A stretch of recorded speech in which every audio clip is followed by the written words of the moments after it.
Hello viewers, আসসালামু আলাইকুম। Short method tricks চ্যানেলের পক্ষ থেকে আপনাদেরকে জানাচ্ছি শুভেচ্ছা। আজ আপনাদের সাথে আলোচনা করব নৌকা এবং স্রোতের অঙ্ক নিয়ে। আজকের ভিডিওটি পার্ট 2, আর এর ইতিমধ্যে আমি আপনাদেরকে পার্ট 1 দিয়ে দিয়েছি আমার ইউটিউব চ্যানেলে, সেটি আপলোড করা আছে। তো আপনারা সেটি দেখে নেবেন, কারণ সেখানে অনেক বেসিক কিছু জিনিস নিয়ে আলোচনা করেছি নৌকা এবং স্রোতের, এবং বেশ কিছু অঙ্ক সলভ করে দিয়েছি। তো চলুন আজকের অঙ্কে চলে যাই। তো প্রথমে যে অঙ্কটি আমরা দেখতে পাচ্ছি, একটি নৌকা স্রোতের অনুকূলে ঘন্টায় 8 কিলোমিটার এবং প্রতিকূলে ঘন্টায় 4 কিলোমিটার যায়। নৌকার বেগ কত? এটি সহকারী মাধ্যমিক বিদ্যালয় সহকারী শিক্ষক 2008 সালে এসেছে। তো আমি প্রথমে আপনাদেরকে অঙ্কটি ভেঙে ভেঙে করে দেখাবো, তারপরে শর্টকাট পদ্ধতিতে দেখাবো। তো চলুন আমরা প্রথমে অঙ্কটি ভেঙে ভেঙে করি।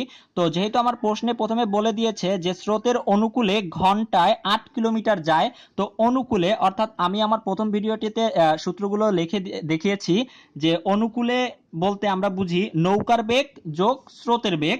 তো আমরা লিখে নিচ্ছি নৌকার বেগ যোগ স্রোতের বেগ ইকুয়াল টু অনুকূলে বেগ।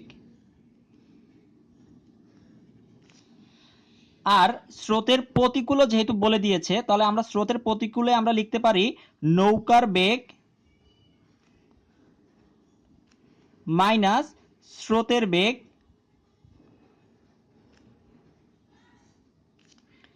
ইকুয়াল টু প্রতিকূলে বেগ। তো এবার প্রশ্নটির দিকে খেয়াল করুন। অনুকূলে ঘন্টায় বলে দিয়েছে আমাকে 8 কিলোমিটার যায়, অর্থাৎ অনুকূলে বেগ হচ্ছে আমার 8 কিলোমিটার এবং প্রতিকূলে বেগ হচ্ছে ঘন্টায় 4 কিলোমিটার। এবার এখান থেকে আমি নৌকার বেগ, যেহেতু আমাকে নৌকার বেগ বের করতে বলছে, তাই আমি নৌকার বেগটা হিসাব করলে যদি আমি এটা বিয়োগ করি, যদি আমি এটি যোগ করি, যোগ করলে দেখুন স্রোতের বেগ কাটাকাটি চলে যাচ্ছে, তাহলে থাকতেছে আমার এখানে 2 ইন্টু নৌকার বেগ, 2 ইন্টু নৌকার বেগ। আর এখানে যোগ করলে দাঁড়ায় 8 যোগ 4, তাহলে আমরা এটাকে লিখতে পারি 2 ইন্টু নৌকার বেগ ইকুয়াল টু 12। সুতরাং নৌকার বেগ হবে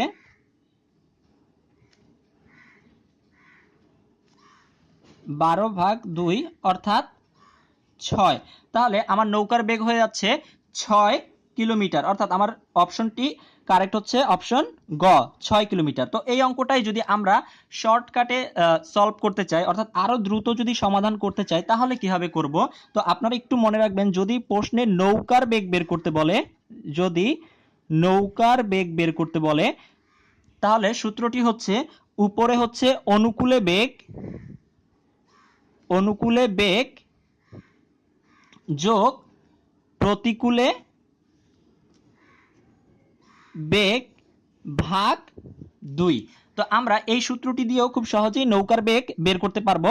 দেখুন অনুকূলে বেগ কত দেওয়া আছে, অনুকূলে বেগ ঘন্টায় 8 কিলোমিটার দেওয়া আছে, তো 8 যোগ প্রতিকূলে বেগ দেওয়া আছে 4 কিলোমিটার, 4/2 অর্থাৎ 12/2 6 কিলোমিটার। তার মানে আমরা খুব সহজে এভাবেও সলভ করতে পারি। তো চলুন এবার আমরা দেখব পরীক্ষার প্রশ্নে যদি নৌকার বেগ বের করতে না বলে, যদি স্রোতের বেগ বের করতে বলে, আমি আপনাদেরকে এই প্রসেসটিও দেখাবো। তো চলুন 2 নাম্বার যে অঙ্কটি আছে সেটিতে আমাকে স্রোতের গতি কত সেটা বের করতে বলছে। তো প্রশ্নটি দেখুন, একটি নৌকা স্রোতের অনুকূলে ঘন্টায় 15 কিলোমিটার এবং প্রতিকূলে ঘন্টায় 5 কিলোমিটার যায়, স্রোতের গতি কত? তো আমি ঠিক সেম আগের মতো করে অনুকূলে যেহেতু বলে দিয়েছে, তো আমি লিখতে পারি নৌকার বেগ যোগ স্রোতের বেগ ইকুয়াল টু অনুকূলে বেগ। আর প্রতিকূলের ক্ষেত্রে আমি কি লিখতে পারি? নৌকার বেগ মাইনাস স্রোতের বেগ ইকুয়াল টু প্রতিকূলে বেগ। তো দেখুন আমার অনুকূলে বলে দিয়েছে ঘন্টায় 15 কিলোমিটার, তো এখানে লিখি ঘন্টায় অনুকূলের মান দেওয়া আছে 15 কিলোমিটার যায়, এবং প্রতিকূলে সেটি যায় 5 কিলোমিটার। তো আমাকে বের করতে বলেছে স্রোতের গতি কত। তো আমার এই স্রোতের গতিগুলো লাগবে। তো আমার নৌকার বেগ জানতে চাইনি, তাই আমি যদি এটিকে বিয়োগ করে দেই তাহলে এখানে মাইনাস হবে, এখানে যেহেতু মাইনাস আছে সেটি প্লাস হয়ে যাবে এবং এখানে মাইনাস। তো দেখুন নৌকার বেগ চলে যাচ্ছে, যেহেতু এটা প্লাস এটা মাইনাস, আর এটা হচ্ছে প্লাস এটাও প্লাস, অর্থাৎ 2 ইন্টু স্রোতের বেগ ইকুয়াল টু, তো এটা হচ্ছে মাইনাস, অর্থাৎ 15 থেকে 5 বিয়োগ করলে হয় 10। সুতরাং স্রোতের বেগ হবে 10/2 অর্থাৎ 5। তো আমার সঠিক উত্তরটি হচ্ছে 5 কিলোমিটার। এই অঙ্কটি কি যদি আমরা আরো সহজ পদ্ধতিতে সলভ করি তাহলে যেভাবে করব দেখুন, স্রোতের বেগ অনুকূলে বেগ মাইনাস প্রতিকূলে বেগ ভাগ 2। দেখুন আমাদের যখন এর আগের অঙ্কটিতে নৌকার বেগ বের করতে বলেছিল তখনও কিন্তু অনুকূলে বেগ প্রতিকূলে বেগ ছিল, কিন্তু যখন নৌকার বেগ বের করতে বলবে তখন শুধু প্লাস হবে, আর স্রোতের বেগ যখন বের করতে বলবে তখন হচ্ছে শুধু মাইনাস হবে, আর বাকি কাজগুলো প্রায় সেম একই রকম। তো চলুন অনুকূলে বেগ কত দেওয়া আছে 15 এবং প্রতিকূলে বেগ দেওয়া আছে 5/2, তো ভাগ করলে আমরা পাই 5 কিলোমিটার। তাহলে আমাদের অ্যান্সারটি হচ্ছে 5 কিলোমিটার। স্রোতের বেগ হচ্ছে 5 কিলোমিটার। তো এবার চলুন 3 নম্বর অঙ্কটি দেখি। 3 নম্বর অঙ্কটিতে কি বের করতে বলেছে দেখুন, যদি কোনো ব্যক্তি স্রোতের অনুকূলে 6 ঘন্টায় 66 কিলোমিটার এবং স্রোতের প্রতিকূলে 6 ঘন্টায় 30 কিলোমিটার পথ যেতে পারে তাহলে স্রোতের গতি কত, আবার স্থির পানিতে ওই নৌকার গতি কত। তো এই অঙ্কটি আমি শর্টকাট পদ্ধতিতে করব, অর্থাৎ এই পাশে যেরকম আপনাদেরকে সহজ করে অঙ্কটা করে দিয়েছিলাম দুইটা 1 এবং 2, আমি ঠিক শর্টকাট পদ্ধতিতে করব। তো এই ক্ষেত্রে অঙ্কটার একটা জিনিস খুব ভালো করে খেয়াল করুন, আমার কিন্তু এখানে বলে দিয়েছে স্রোতের অনুকূলে 6 ঘন্টায় যায় 66 কিলোমিটার। এই জিনিসটা মনে রাখবেন, এই নৌকা এবং স্রোতের অঙ্কগুলো করার সময় সবসময় 1 ঘন্টায় যায় কতটুকু সেইটুকু হিসাব করে লিখবেন আপনারা।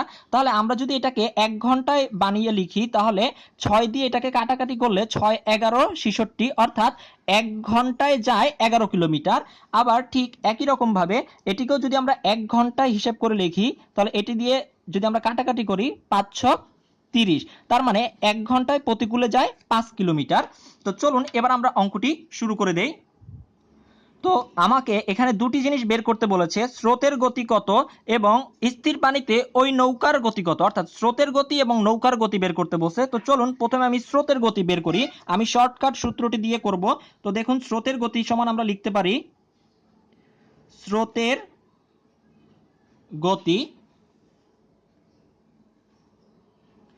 স্রোতের গতি সমান অনুকূলে গতি মাইনাস প্রতিকূলে গতি ভাগ 2। তো এবার দেখুন আমার অনুকূলে গতি কত দেওয়া আছে, 1 ঘন্টায় 11 কিলোমিটার। সবসময় কিন্তু এই জিনিসটা মনে রাখবেন, আমরা 1 ঘন্টা হিসাব করে লিখব। তাহলে অনুকূলে গতি আছে 11 কিলোমিটার এবং প্রতিকূলে এখন 1 ঘন্টায় আছে কত 5 কিলোমিটার ভাগ 2। তো এটাকে আমরা ক্যালকুলেশন করলে পাই 3, অর্থাৎ 3 কিলোমিটার। তো আমরা স্রোতের গতিটা বের করে ফেললাম। তো এবার চলুন আমরা নৌকার গতি বের করে ফেলি।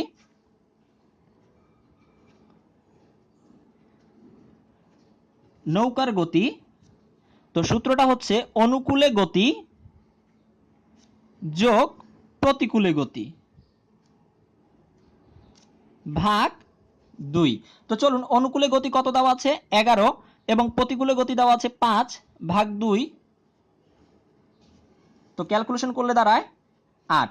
তাহলে দেখুন নৌকার গতি কত পেয়েছি আমরা, নৌকার গতি পেয়েছি 8 কিলোমিটার এবং স্রোতের গতি পেয়েছি 3 কিলোমিটার। তো আমাকে অপশনে কি কি দিয়েছে দেখি, স্রোতের গতি 3 কিলোমিটার, ঠিক আছে, এবং নৌকার গতি 8 কিলোমিটার, অর্থাৎ আমার অপশন ক হচ্ছে সঠিক উত্তর। চলুন এবার আমরা 4 নম্বর অঙ্কটি দেখি।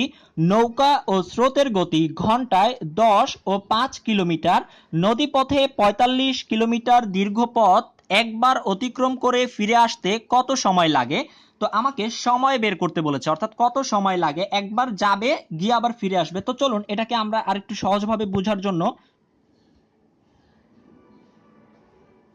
ধরুন একজন ব্যক্তি এখান থেকে যাত্রা শুরু করে বিতে গেল, অর্থাৎ যেহেতু বলছে সে একবার পথ অতিক্রম করে আবার ফিরে আসে, অর্থাৎ সে এ থেকে বিতে যাবে আবার বি থেকে এতে আসবে। তো এর মধ্যবর্তী যে দূরত্বটা সেটা হচ্ছে 45 কিলোমিটার দীর্ঘ পথ, অর্থাৎ এখান থেকে এ থেকে বি এর যে দূরত্বটা সেটা হচ্ছে 45 কিলোমিটার। তো দেখুন এই অঙ্কগুলো যেভাবে করব সেটা হচ্ছে এই দূরত্বকে যদি আমরা অনুকূলের গতি দ্বারা বা অনুকূলের বেগ, যেটা অনুকূলের বেগ দ্বারা ভাগ করি তাহলে আমরা যাওয়ার যে সময়টা সেটা পেয়ে যাব। অর্থাৎ এই 45কে যদি আমরা অনুকূলের গতি দ্বারা ভাগ করি, আর অনুকূলের গতি কি, সূত্রটা হচ্ছে নৌকার গতি যোগ স্রোতের গতি, তাহলে কত হবে 10 যোগ 5 অর্থাৎ 15। তাহলে আমরা পাচ্ছি এখানে 15। তো 45কে 15 দ্বারা ভাগ করলে আমরা পাই 3 ঘন্টা, অর্থাৎ যেতে সময় লাগে 3 ঘন্টা। ঠিক সেম আবার সে বি থেকে এতে যাত্রা করে ফিরে আসে, দূরত্ব কিন্তু একই, বি থেকে সে এতে যাত্রা করে আবার ফিরে আসে, এদিক থেকে যাচ্ছিল এবং এদিক থেকে সে ফিরে আসতেছে, দূরত্ব কিন্তু একই রকম পথ অর্থাৎ 45 কিলোমিটার। তো ফিরে যখন আসতেছে তখন সে স্রোতের প্রতিকূলে আসতেছে, আর যখন সে যাচ্ছিল তখন সে স্রোতের অনুকূলে যাচ্ছিল। আর প্রতিকূলে যখন সে আসছে তখন প্রতিকূলের সূত্রটা আমরা কি জানি, নৌকার গতি মাইনাস স্রোতের গতি, নৌকার গতি মাইনাস স্রোতের গতি। তো 10 থেকে 5 বিয়োগ করে দিলে হয় 5। তো এটাকে যদি আমরা ক্যালকুলেশন করি 45কে 5 দ্বারা ভাগ করলে 9 ঘন্টা। তাহলে দেখুন আমার যেতে সময় লাগে 3 ঘন্টা এবং ফিরে আসতে সময় লাগে 9 ঘন্টা। তাহলে আমার মোট সময় লাগে কতটুকু, তাহলে আমার মোট সময় লাগে, মোট যে সময়টা, মোট সময় লাগে 12 ঘন্টা। তাহলে আমার সঠিক উত্তরটি হচ্ছে অপশন গ, 12 ঘন্টা। তো এই অঙ্কটাকে যদি আমরা সূত্রের সাহায্যে করতে চাই আরো সহজে, সেটি হচ্ছে, সূত্রটি হচ্ছে এরকম, দূরত্ব দূরত্ব ভাগ অনুকূলে বেগ যোগ দূরত্ব ভাগ প্রতিকূলে বেগ। তো এখানে দূরত্ব কত দেওয়া আছে, দূরত্ব হচ্ছে 45, অনুকূলে বেগ কত, অনুকূলে বেগ নৌকার বেগ যোগ স্রোতের বেগ অর্থাৎ 15, দূরত্ব ঠিক সেম আবার আগের মতো 45, প্রতিকূলে বেগ হচ্ছে 10 মাইনাস 5 অর্থাৎ হচ্ছে 5 অর্থাৎ 12 ঘন্টা। তো আপনারা এই দুইটি পদ্ধতির যে কোনো একটি পদ্ধতি ফলো করে করতে পারেন, আপনাদের যেটি সহজ লাগে। তো আপনারা যদি 4 নম্বর অঙ্কটি বুঝে থাকেন আপনারা 5 নম্বর অঙ্কটি নিজেরা চেষ্টা করুন। আমি আপনাদের জন্য কিছুক্ষণ রেখে দিচ্ছি, আপনারা পজ করে রেখে অঙ্কটি দেখে আপনারা একটু প্র্যাকটিস করুন এবং আমাকে উত্তরটি জানান, যে 5 নম্বরের উত্তর কত হবে। এটি কিন্তু 26তম বিসিএস পরীক্ষাতে এসেছে, খুবই ইম্পর্টেন্ট একটি অঙ্ক। তো আপনারা 5-এর কত হবে, ক, খ, গ নাকি ঘ, সেটি আমাকে কমেন্ট করে জানান। আমি অবশ্যই আপনাদের উত্তরটি সঠিক হয়েছে কিনা বা ভুল হয়েছে তা আমি আপনাদেরকে কমেন্ট করে সাথে সাথে জানিয়ে দিব। এবার চলুন আমরা সর্বশেষ একটি অঙ্ক দেখি, 6 নম্বর অঙ্কটি।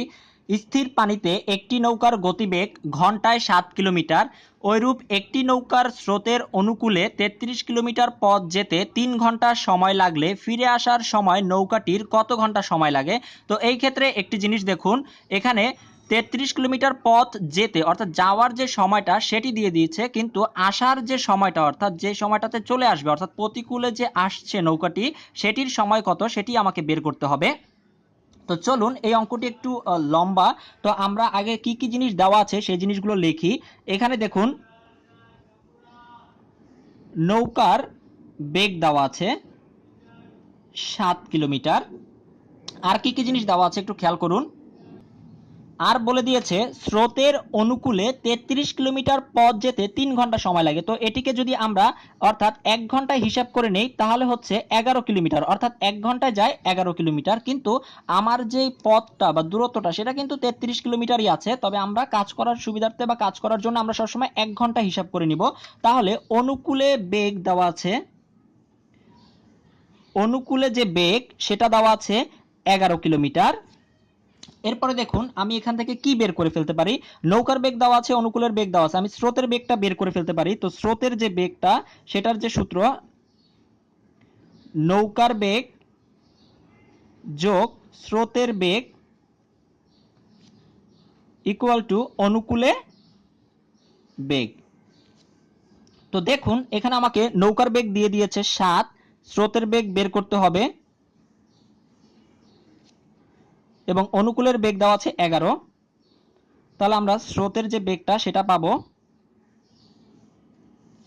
11 থেকে 7 বিয়োগ হয়ে যাবে, অর্থাৎ 4 কিলোমিটার। তো দেখুন আমার এখানে কি কি জিনিস বের করা আছে, নৌকার বেগ বের করা আছে, অনুকূলে বেগ জানা আছে এবং স্রোতের বেগও জানা আছে। তো আমি এখান থেকে অনুকূলের বেগ যেহেতু জানা আছে, আমি প্রতিকূলের বেগটাও বের করে রাখি। প্রতিকূলের বেগ ইকুয়াল টু আমরা জানি নৌকার বেগ মাইনাস স্রোতের বেগ। তাহলে এখানে নৌকার বেগ কত আছে, নৌকার বেগ আছে 7 মাইনাস স্রোতের বেগ দেওয়া আছে কত, 4।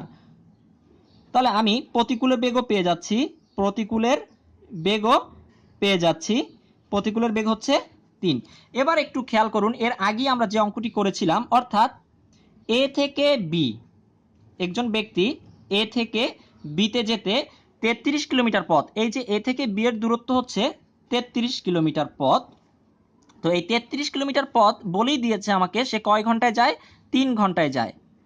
আমাকে এটা বলে দিয়েছে যে অনুকূলে যখন যায়, স্রোতের অনুকূলে, তখন 33 কিলোমিটার পথ যেতে তার সময় লাগে 3 ঘন্টা।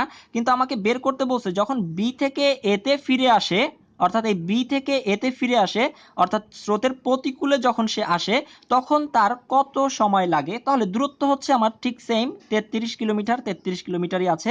তো আমার প্রতিকূলের বেগ দ্বারাই যদি আমি এই দূরত্বটাকে ভাগ করে দেই, তাহলে আমি পেয়ে যাচ্ছি আমার কতটুকু সময় লাগে, নৌকাটি কতটুকু সময়ে ফিরে আসবে। তো দেখুন আমার প্রতিকূলে যে বেগটি, প্রতিকূলে বেগ আছে 3, তো আমরা যদি এটাকে দ্বারা ভাগ করি, অর্থাৎ 33কে 3 দ্বারা ভাগ করি, তাহলে পাচ্ছি 11। তাহলে এটাই হচ্ছে আমার উত্তর, অর্থাৎ স্রোতের প্রতিকূলে নৌকাটি ফিরে আসতে 11 ঘন্টা সময় লাগবে। আপনারা যদি 6 নম্বর অঙ্কটি বুঝে থাকেন তাহলে আপনারা এখান থেকে 7 নম্বর অঙ্কটি নিজেরা একটু প্র্যাকটিস করবেন। ঠিক 7 নম্বর অঙ্কটি হচ্ছে 6 নম্বর অঙ্কটির মতো, আপনারা এই 7 নম্বর অঙ্কটি নিজেরা করবেন। একটু দেখুন, ঠিক সেম একই রকম 6 এর মতোই 7। তো আপনারা এটিরও উত্তর 7 এর ক, খ, গ কোনটি হয় তা আমাকে কমেন্ট করে জানান এবং নিজেরাও একটু প্র্যাকটিস করুন, তাহলে বুঝবেন যে আপনি কতটুকু অঙ্ক বুঝতে পেরেছেন। তো ভিউয়ার্স আজকে তাহলে এতটুকুই। তো আপনাদের যদি আমার এই ভিডিওগুলো ভালো লাগে তাহলে আমার ইউটিউব চ্যানেলটি অবশ্যই সাবস্ক্রাইব করবেন। ধন্যবাদ। আসসালামু আলাইকুম।